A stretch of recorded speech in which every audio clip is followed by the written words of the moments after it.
Okay, for this problem, we're going to calculate first the product of xi times pxi.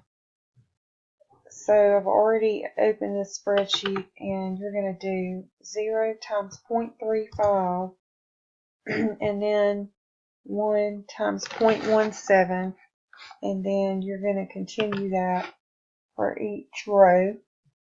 And then once you get the product of xi times pxi, you will add those up, and that will be your mean. So our mean here is 2.21. So the next step is to compute the standard deviation. We're going to take xi and subtract the mean for each one. So the first xi is 0.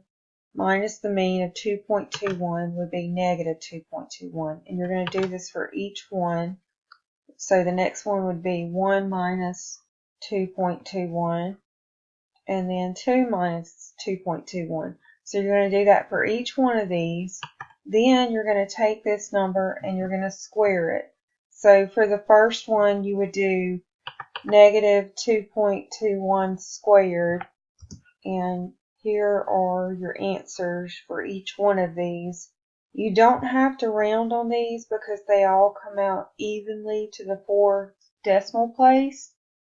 So the last step before you add the numbers up is to take that answer and multiply it times its probability.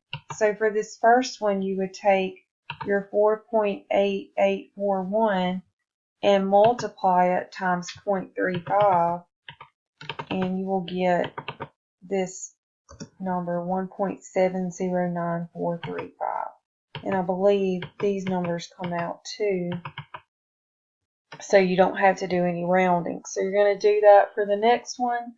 You're going to take your xi minus mean squared and multiply it by 0.17, and you will get 0.248897. So do this for each one of them, and then you're going to add these up, and the sum will be the variance, and then you're going to take the square root of the variance to get the standard deviation. But when you get your answer for the standard deviation, the example says to round to the 3rd decimal place.